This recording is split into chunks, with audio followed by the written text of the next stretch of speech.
Okay, magandang araw po sa inyo lahat mga boss. Modular Kitchen Cabinet, Barangay Manacon. So, last part. So, update lang po natin dito. So, matagal na po natapos ito ngayon. Hinintay lang po natin ilagay yung mga countertop natin na Black Galaxy. So, si Crystal Granite po yung naglagay po niyan. O, yan, na-promote na naman si Crystal Granite. So, ayan. Yung mga detalye, papakita po natin. So, dito sa baba, puro ganyan lang po siya. Yan. So, siya, hydraulic po siya, awning po siya, soft close po siya.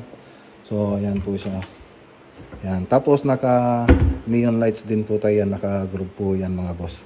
Tapos dito sa taas, so ganyan lang po siya, yan. So ano rin po yan, soft close din po yung ginamit natin na mga concealed hinges dyan.